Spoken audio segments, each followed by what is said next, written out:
Je suis maman d'une enfant qui est atteinte d'autisme. Je voudrais juste témoigner pour dire que la situation des personnes avec autisme en France est indigne de notre pays. La très très grande majorité des personnes avec autisme n'ont pas accès aux droits fondamentaux. Dans les autres pays, les méthodes adaptées, validées et qui fonctionnent depuis plus de 40 ans sont mises en œuvre et permettent à ces personnes d'avoir accès à une vie autonome, à des apprentissages, etc. Aujourd'hui en France, on doit encore énormément se démener pour permettre déjà la scolarisation des enfants. Il faut savoir qu'un enfant avec autisme est capable de faire des apprentissages, ça c'est une réalité. Il faut, ceci dit, adapter certaines choses. En soi, ce n'est pas une difficulté, il faut adapter, il faut accepter d'adapter.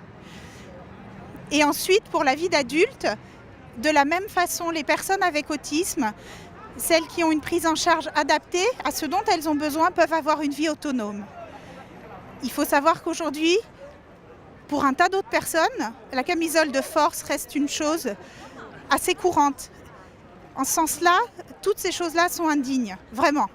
Le deuxième plan autisme qui s'est terminé a créé des places en structures innovantes, c'est-à-dire ce sont des structures avec des prises en charge adaptées telles qu'elles existent dans les autres pays. Il faut savoir que globalement, le chiffre, c'est 500 places en structures innovantes, ce qui veut dire qu'aujourd'hui en France, 599 500 personnes n'ont pas une prise en charge qui est considérée comme une prise en charge adaptée dans les autres pays. C'est gravissime, c'est de ce chiffre-là dont il faut prendre conscience aujourd'hui.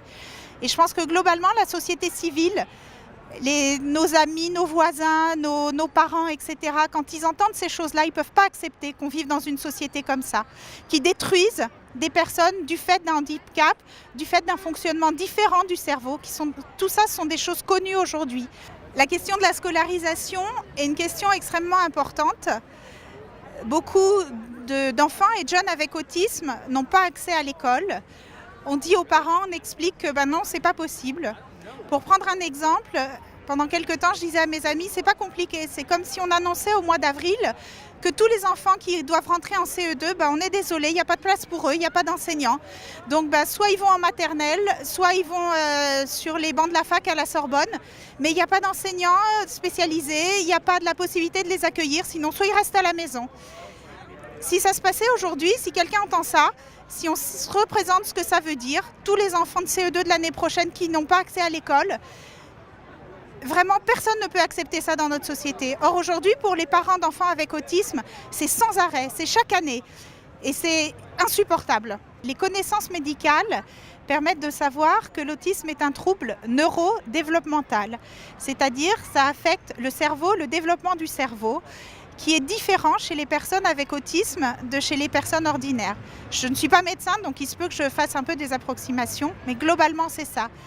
On sait que ça ne relève pas de la psychiatrie et que pour les personnes atteintes d'autisme qui nous expliquent comment elles fonctionnent, comment elles ressentent les choses, comment elles analysent les choses, nous aident à comprendre qu'il suffit pour beaucoup de mettre en place des choses simples, aider, permettre d'apprendre des habiletés pour qu'après la personne avec autisme accède à une indépendance réelle, à une vie qu'elle peut vivre pleinement, avec ses spécificités, mais pleinement et dignement.